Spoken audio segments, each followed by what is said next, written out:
Ini penting sekali pendengar Trijaya, segala persiapan apapun yang baik untuk mendukung pelaksanaan PON Papua, terutama masalah keamanan.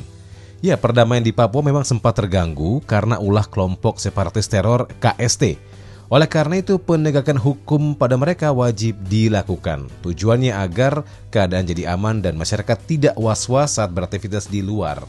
Menurut data, sudah ada setidaknya 95 korban jiwa dalam 3 tahun terakhir yang jadi korban KST. Chief Eksekutif ILY Institute Syarif Hidayatullah menyatakan bahwa pemerintah harus mengambil sikap tegas dan jangan sampai ada korban berikutnya.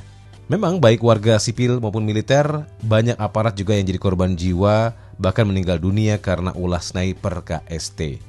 Pemerintah diharapkan jangan takut akan HAM karena penegakan hukum pada KST tidak melanggar HAM.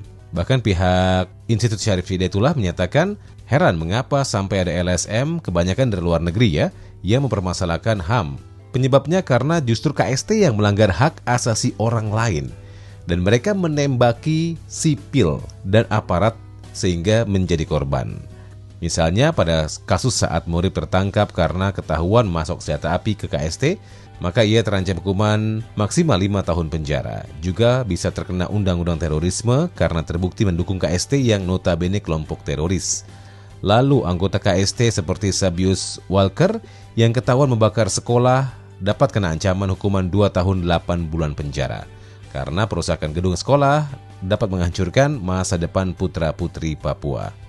Penegakan hukum harus dilakukan apalagi ia masuk dalam daftar DPO polisi. Lain halnya dengan kasus Lekagak Telenggen yang berkali-kali melakukan penyerangan dan pembunuhan aparat dapat terkena hukuman maksimal seumur hidup. Penegakan hukum harus dilakukan dengan tegas, bahkan Presiden sendiri sudah menyetujui bahwa aparat boleh melakukan tindakan tegas terukur kepada anggota KST.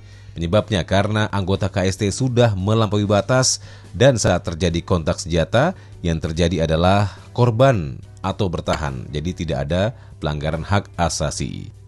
Aparat sejauh ini berusaha menegakkan hukum di Papua agar keamanan tercipta dan dapat melaksanakan berbagai kegiatan, termasuk PON ke-20. Penegakan hukum terhadap KST di Papua dimaksudkan agar rakyat di Bumi Cendrawasih dapat merasakan perdamaian dan tidak berada dalam ketakutan akan kelompok separatis. Maka ketika ada penambahan jumlah prajurit, jangan disamakan dengan daerah operasi militer seperti di Aceh dulu. Karena ini adalah upaya untuk mengamankan masyarakat di Bumi Cendrawasih.